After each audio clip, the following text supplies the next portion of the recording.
আসসালামু আলাইকুম রহমতুল্লাহ।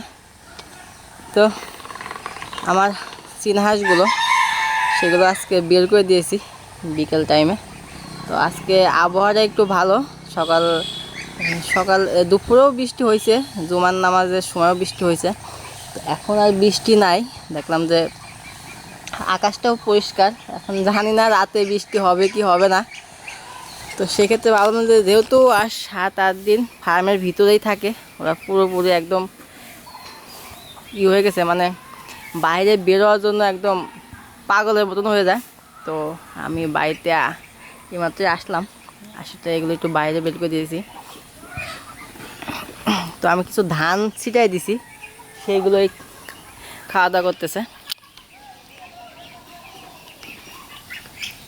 আচ্ছা, অনেকেই কমেন্টে বলছেন যে ভাই আমার চীনা হাঁসগুলো ঠান্ডা লাগিয়েছে, ঠান্ডার কি ওষুধ খাওয়াবো বা আপনি কি ওষুধ খাওয়ান।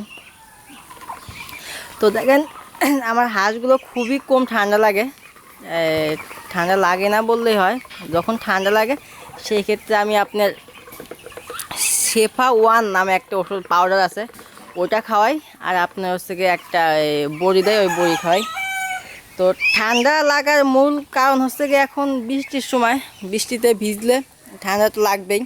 তো এদিকে একটু খেয়াল রাখবেন যাতে আপনার হাঁস বা মুরগি যেটাই হোক সবসময় একটু ফার্মের ভিতরে রাখার চেষ্টা করবেন যাতে না ভিজে। আর ভিজলে তো ঠান্ডা লাগবেই, এটা কমন। এই জিনিসটা একটু খেয়াল করে রাখবেন, তাহলে আর ঠান্ডা লাগবে না। আর আমি এর আগের ভিডিওতেই বলি এই যে মিনিমাম 10 থেকে 12 দিন পর পর ওষুধগুলো খাওয়াই রাখবেন।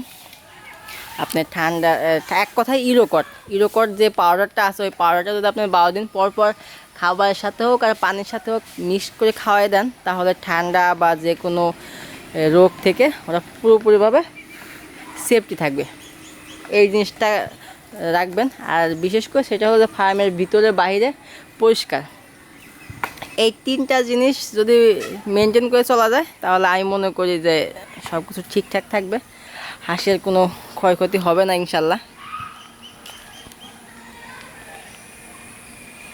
তো এই ছিল আমার আজকের ভিডিও।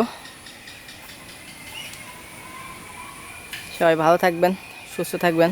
আল্লাহ হাফেজ।